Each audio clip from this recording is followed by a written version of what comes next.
Unique story and poem ह्या चॅनलवरती आपल्या सर्वांचं स्वागत आहे। आज मी तुम्हाला छोटीशी कहाणी सांगणार आहे। चला तर बघूया काय आहे ती कहाणी। एका जागेमध्ये एक मोठा वटवृक्ष आणि एक नुकतेच जन्माला आलेले रोपटे होते। त्या जागेमध्ये कोणाची ये-जा सुद्धा नव्हती। ते लहान रोपटे रोज त्या वटवृक्षाकडे पाहत बसायचे। त्यामुळे वटवृक्षाला एक दिवस वाटले की ह्या रोपट्याला मला काहीतरी विचारायचं आहे किंवा हे रोपटे संकटात आहे। असेच एक दिवस वटवृक्षाने त्या रोपट्याला विचारले, चिंट्या दादा, तुला मला काही विचारायचं आहे का? त्यावर रोपटे म्हणाले, होय वृक्ष दादा, मला तुला काहीतरी विचारायचं आहे, तर बोल ना मग।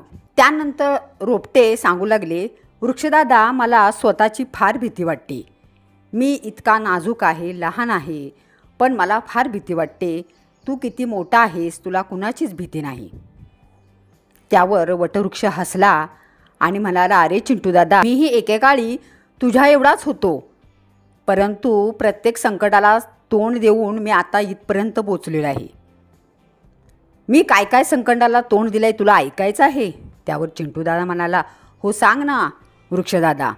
त्यावर वृक्षदादाने सांगायला सुरुवात केली, तुझ्या एवढा मी नुकताच जन्माला आलो होतो, त्यावेळेला मी पाण्यासाठी तडपडलो आणि सूर्यप्रकाशासाठी मी धडपडलो। हळूहळू कसा तरी मोठा झालो। त्यानंतर मला आणि कित्येक गोष्टीला संकटाला तोंड द्यावे लागली। मोठ्या पावसामध्ये मी झोडपलं गेलो, थंडीत वाऱ्यात मी कडकडलो, उन्हात तर करपलो, तरीही मी हरलो नाही। मी माझी मुळं जमिनीत घट्ट पकडून ठेवलेली होती, त्यामुळे मी जराही डगमगलो नाही। वारा तर इतका जोरात यायचा की मी अगदी जमिनीला टेकायचो। मला वाटायचे आता मी मोडतोय की काय, पण नाही, मी मनाशी निश्चयच केला होता, आपण हरायचं नाही। त्या रोपट्याने त्या वटवृक्षाला विचारले, माझं संरक्षण मी कसं करू दादा? त्यावेळेला वृक्ष म्हणाला, तू सूर्यप्रकाशासाठी धडपडत राहा। ज्यावेळी मोठा वारा येतो त्यावेळी तू नाजूक आहेस, ताठ राहू नकोस, वाऱ्याच्या दिशेने तू झोकून राहा। अशा काही वटवृक्षाने त्या रोपट्याला महत्त्वाच्या गोष्टी सांगितल्या। त्यावर आणि वृक्ष म्हणाला, अरे अजूनसुद्धा माझ्या शरीराला दुखापत होते, ती कशी काय सांगू?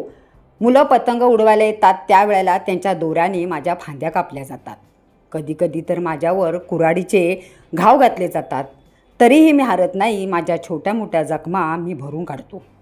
रोपट्याला हे सर्व काही ऐकल्यानंतर फार वाईट वाटले आणि रोपटं म्हणालं, वृक्षदादा, आता हे तुझं सगळं ऐकून माझ्यासुद्धा धैर्य आलेलं आहे।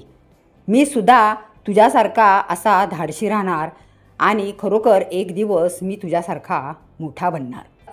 वृक्ष म्हणाला, वा शाब्बास, म्हणजे मी जे काही सांगतोय ते तुला सगळं समजलं।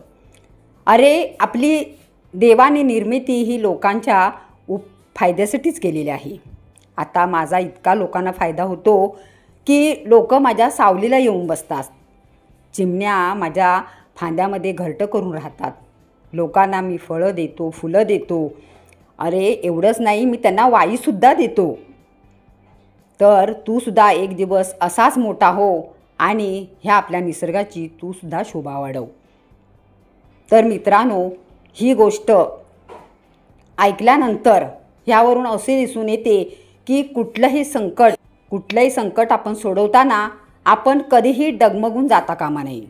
आपण धैर्याने सर्वांना तोंड दिलं पाहिजे, तरच माणूस त्या संकटातून बाहेर पडेल।